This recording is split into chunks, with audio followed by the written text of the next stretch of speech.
ติการคลุมฟ้ามืดดำในเวลายำค่ำบางแห่งสงบเงียบมีเพียงแสงสลัวจากไฟหลอดตะเกียบและความเย็นเยียบแผ่ซ่านสู่พรึกไพร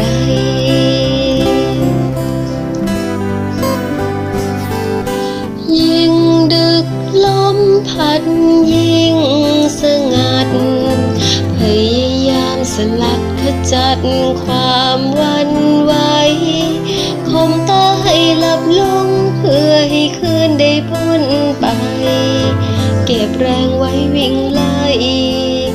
กับสายลมอุดมการเดินทางสู่ทะเลแผ่นดินแห่งคุณเขาเก็บเอาร่องรอยการเวลาที่ข้ามผ่านเกี่ยวความฝัน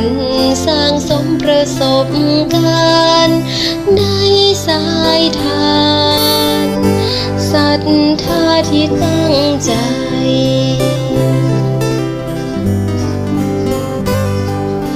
ร้อนหนาวเข้าฝนคงหยัดอยู่ตั้งจิตรู้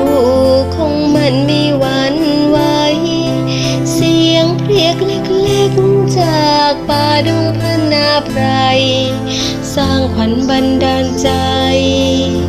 ให้คงอยู่ที่บนดอยร้อนหนา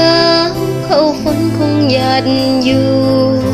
ตั้งจิตรู้คงมันไม่หวั่นไหว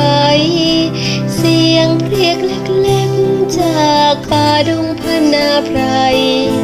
สร้างขวัญบันดาลใจให้คงอยู่ที่บนดอยเสียงเพรียกเล็กๆจากป่าดงพนาไพรแต่ยิ่งใหญ่ในหัวใจของครูดอย